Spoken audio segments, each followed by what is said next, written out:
بله تماشا نجا ایدی عراق خراب بوی ناونده که بلاف کرنا مادین هجبر نیکی مادین هجبر بلکو برهم آنینا مادین هجبر ایدی جواک عراق گلو دی برف کی و بد بوی زنم حتی نه نکارن با آیه که کنکریتی اوی پرسه چاره سر کن بنابر کن پیش روزا وی ولاتی دی چارچوبه به وی آیه مترسیدار بلا بونا وان مادین هجبر وی چپ سری نوین بهدین وی ولاتی بینید برز دکتور شیروان خسرو سلیم او پسپور مادین هجبر نهال استودیو میوانه منه دکتور بخیر به خوش بیست باس هەڵبەتە لە عێراقا بێجگەلەوە کە ترانزیتی مادەی هۆشبەر ئێستا بووتە ناوەندێکی بەرهەمهێنانی مادەی هۆشبەر بە تایبەتی کریستاڵ و کەپتاگون و مادەنە هەنی بوو بەم شێوەیە بڵاو بووتەوە سەرەتا بڵاوبوونەوەی مادەی هۆشبەر لە پاش 2014 شەڕی داعش بڵاوبوونەوەیکی ئێزگار بەخۆی بینی بە تایبەتی لە ناوەڕاستی عراق و لە خواری عراق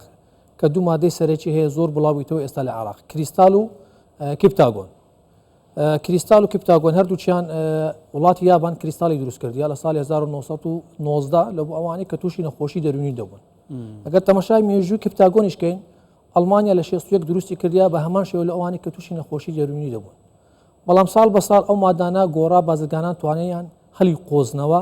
بیکەمە بازرگانیکردن بەناو لاوان بڵاوی بکەنەوە ئەگە سەیری عراقیشکەین ئێستاکە بەداخەوە ناوەڕاستی عراق و خواری و عراق زۆرترین مادەی کریستالی تێدا بڵاو بوویتەوە وی لایەتە لاوانەکان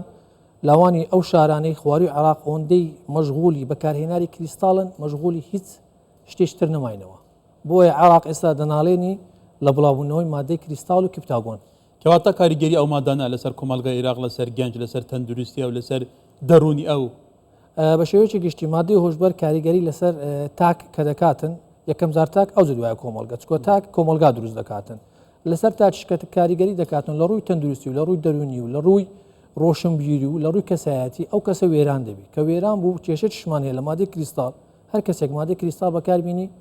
دەبێتە کەسێکی بەکارهێنەر دوای دەبێتە ئاڵوودە بوو یەکە لە کێشەکانی مادەی کریستاڵ و کیپتاگۆن هەردووچیان کریستاڵ و کیپتاگۆن تقریبان ئامۆزای یەکترینە لە ڕووی دروستکردنیان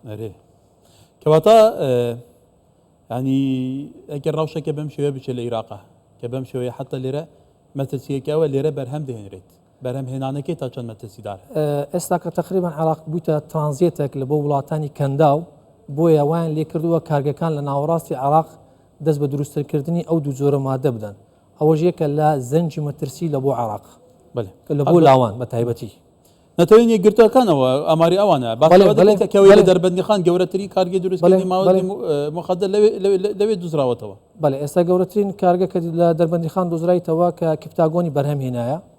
بۆیە بوویتە شوێنێک لە بۆ دابشکردنی کیپتاگۆن لە بۆ ناوەڕاست و وڵاتانی کەنداو بەڵێ دکتۆر هەڵبەتە ئەوە تا چەند کاریگەری خراپ هەیە لەسەر سۆمعەی هەرێمی کوردستان طبعا کە ئەمە دەربەندیخانیش ئەوە شارێکە لە هەرێمی کوردستان کاریگەری لەسەر ئێمەش دەبێتن لەسەر هەرێمی کوردستان چونکە ئێمەش بنیاتنانی هەر وڵاتێک پێویستی بە لاوانە کە مادەی هۆشبەریش لە ناو لاوان بڵاو بووە کەواتە ئەو وڵاتە بنیادنانی زۆر زەحمەت دەبێت بۆیە ئەمە هیوادارین زووترین چارەسەر بکرێت لە ڕووی بڵاو نەبوونەوەی مادەکان لە ناو هەرێمی کوردستان نەگاتەوە ئاستەی کە لە ئاستی ناوەڕاستی شارەکانی عراقدا هەیە بەڵێ بگومان ئێستا بە شوێکی فراوان هەیە لە عێراق حتا هەندێکی ئیجرات هەیە بۆ نمونە حکوومەتی عێراق دەڵێت ئیدی مەوا دەکەین ئەوانەی کە بازرگانی بە مادەوە دەکەن یان دەبێت لە سێدارە بدرێ یان حتای لە سجندا بمێنێتەوە بەڵام ڕۆژ بە ڕۆژ خراپترە زیاتر بڵاو دەبێتەوە کەواتە ئیجراعاتە فەرمیەکان تو چون هەڵە سەنگینی بووەوە چونکە لە ناوەڕاستی عراق تقریبان گەیشتە ئاستێک لە ناو دەستگای ئەمنیەکانیش مادەی هۆشبەر بڵاو بیتەوە ئەوە یەکە لە کاریگەرەکان و ئاسانکاریەکان لە بۆ بازرگانەکان بۆیە وە دەکاتن ئەو کەسانێک کە تووشی مادەی هۆشبەریش دەبن بازرگانەکان ڕێگا ئاسانکاریان هەیە چونکە وەیان کردنە بچنە ناو جونگەکانی دەوڵەت بۆیە بوویتە هۆی بڵاوبوونەوەیەکی زۆر ئەوە لە داهاتوودا کاریگەری زۆر دەبێت کەواتە ئێمە باسی هەرێمی کوردستان دەکەین لێرەش ڕۆژ بە ڕۆژ مەترسیدارترە جاری وهەیە چەندین کیلو لەلایەن هێزەکانی ئاساییشەوە دەست بەسەردا دەگیرێت کاریگەری بۆ سەر هەرێمی کوردستان ئەمە دەستخۆشی لە کابینە نوێم دەکەم کە هەڵمەتێکی باشیان کردیان لە ڕووی گرتنی بازرگانان لە مادەی هۆشبەر هەڵمەتێکی باش کرایە بازرگانێکی زۆر گیرایە تقریبان ئاسی بڵاوبوونەوەی لە هەرێم بەرەو کەمی دەڕواتن ناڵێن نییە ناتوانین بڵێن نییە بەڵام بەرەو باشتریش دەڕواتن ئینشاءالله ئەوانەی کە تووشش بوون ئەوانیش چارەسەر دەکرێن لە داهاتوودا ئەگەر هاتوو بەکردنەوەی سنتەرێک بۆیان بەڵام لە نیوەی هەرێمی کوردستان ئەمە ڕاستە بەڵام نیوەکەی تر بە شێوەیەکی تر خراپ بڵاو بووتەوە ئەگەر تەماشا نیوەی هەرێمەکەی ترکەن کە دروستبوونی کارگە ئەوە زەنگێکی مەترسیدارە چونکە دروستبوونی کارگە ئەوە دەکاتن ئەو وڵاتە بە تەواوی وێران دەبێتن ئەو نیوەی تر ئەوەی کە جێگەسەرە جار خۆیان لە ناوخۆیانە تاکید لە سەرمایەکەن کە ئەم کارگەیە ئەناو کەسێک کە زۆر باڵادەستە لەو ناوچەیە دروست کراوە بە سەرپەرشتیەوە بۆ ئەوە بخۆی تا چەند مەترسیەکی ترە. ئەمە وەکو باسمان کرد ئێستا لە ناوەڕاستی عراق کە بڵاوبوونەوەی مادە هێوشبەر گەیشتە ناو جونگەکانی دەوڵەت ئەوە زۆر مەترسیدارترە. ئەگە تەماشای نیوەی دووەمی خۆشمان بکەیت ئەوانیش بە هەمان شێوە کە مادە هۆشبەر گەیشتە ناو جونگەی دەوڵەت ئەوەش کێشەمان لە دروست دەکات لە داهاتوو. ولی کەواتە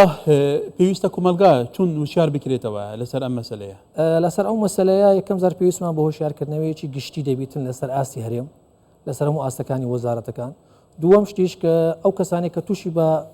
ئاڵودەبووی مادە هۆشبوونە بەکردنەوەی سنتەرێک لە بۆیان چونکە ئەوانیش هەر کەسانی ئێمەنە کە توش بوون ئەوانیش کە نەخۆش حسێبن بۆیە چارەسەری وانیش دەبێت تا هەنگاوێکی زۆر باش و بەرەو پێشچوو. بە تایبەتی حتا ئەمە دەزانی دکتۆرانی ئێستا زیاتر شەڕێکی بایۆلۆژی هەیە ینی شەڕێکی بایۆلۆژی لە بینی وڵاتان هەیە حتا ئەو شەڕە زیاتر لەوە لەسەرەوە پۆڵێن بکرێت چون ئەم وڵاتە بتوانێت وڵاتێکی تر ئیفلیش بکە وەکو گەنجەکان ئاڵودەی مەوادی مخادەر بکە لەوانەیە وڵاتانی دەوروبەری ئێمە ئەو سیاسەتین هەبێت کە لە هەرێمی کوردستان ئەم سیاسەتە پەیڕۆ بکرێت کەواتە لەسەر ئەمە تا چەند پێویستە کومەلگا وشار. ئەگەر سەیرکەن لۆچی تەنها دوو مادە لە وڵاتی ئێمە بڵاویتەوە کریستال و کپتاگۆن. کپتاگۆن و کریستال هەردوو مادەیەکی کیمیکەڵن بە فولی ینی بە شێوەیەکی گشتی کیمیکەڵن. کەواتە دروستکردنی ئاسانە و بڵاوبوونەوەی ئاسانە و کاریگەری لەسەر مرۆڤیش بە خێرایی دەبێتن. هەر کەسێک کریستال بخواتن لە ماوەی 72 ساعتەوە دەبێتە کەسێکی ئاڵودە بوو و هەمان شێوە کپتاگۆنیش کەواتە ئەتوو بە ئاسانی دەتوانی لاوانێک لە ئێمە بە ماوەی 3 ڕۆژ هەتا هەفتەیەکی تووشی ئاڵودەبووی بە کریستالی بکەیت. کەواتە تو لاوانێکت دۆڕان کە لاوێکت دۆڕان واتە خێزانێک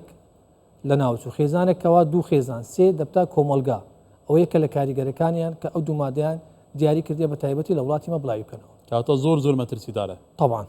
بەڵێ سپاس دکتۆر شێروان خەسرو سەلیم پسپۆرێ مادەن هۆشبەر زۆر سپاس.